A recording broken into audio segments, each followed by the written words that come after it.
Hello viewers, welcome to my yet another session on examples of profit and loss account. I have already posted a video in trading account description followed by illustration sums under trading account and also the description for profit and loss account. In that video, we have discussed at length the items that will appear on the debit side and the credit side of the profit and loss account. So today we are going to discuss two illustration sums under profit and loss account. This video I am making for the exclusive use of the final UG BVOC food processing students at PSG College of Arts and Science. Now let us go to the video. Now the first two problems are under trading account. That's why this is given as illustration 3 under profit and loss account. From the following information, prepare profit and loss account of Mrs. Sahil Brothers for the year ending 31/3/2012. Now the items given are gross profit 97,000, discount allowed to customers 2,000, printing and stationery 2,000, office rent 5,000, repair 2,400, insurance premium 5,100, telephone charges 1,000, discount received from creditors 3,000, interest earned during the year is 5,000. So the profit and loss account starts with the gross profit as the first item. Here the given item is gross profit. So we'll be entering this gross profit on the credit side of the profit and loss account, which is transferred from the trading account. Now on to the debit side, the discount allowed to customers 2,000 will appear because that is an expenditure, or we can say that it is a loss suffered by the company. Printing and stationery, office rent, repairs, insurance premium, telephone charges, all these are the expenses, and these will appear on the debit side of the profit and loss account. And we have discount received from creditors, that is an income earned by the company, and interest earned during the year, that is also an income. So these two items will appear on the credit side of the profit and loss account.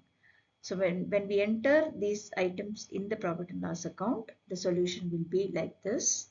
Now we are moving on to the second slide for the solution.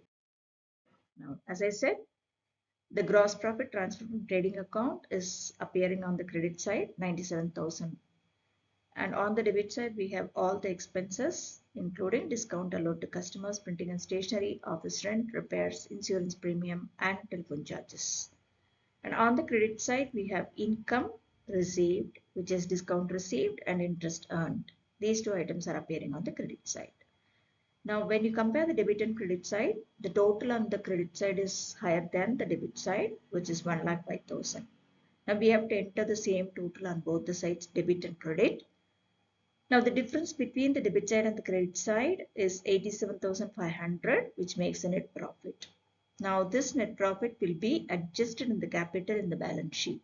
That is why we are transferring this net profit to capital account.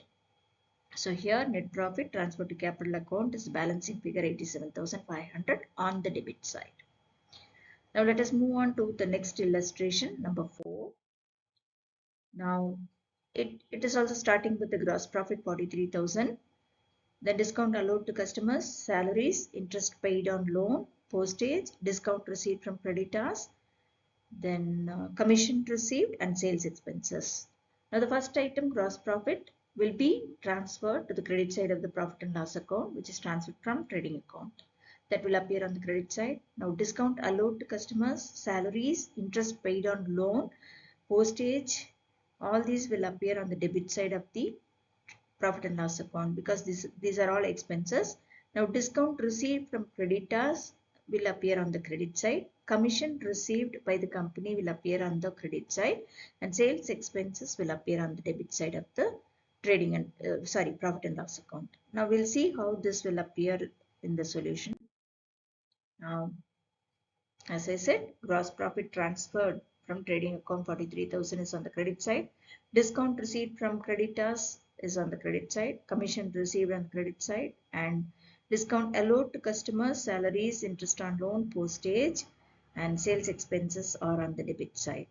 Now, when you balance both debit and credit side, we see that the debit side is having the highest total 77,400 because the gross profit transfer from trading account is only 43,000. But for salaries alone, the company has incurred an expenses of 45,000. So because of these expenses on the debit side, the total is higher 77,400 than the credit side. Now, this company is suffering from the financial crisis. There is net loss. So, by net loss, which is transferred to capital, is the balancing figure 27,400. Now, we have come to the end of the illustrations. Thank you for watching. This is a very short video. I will be posting soon description for the balance sheet and sums under balance sheet. Thank you for watching.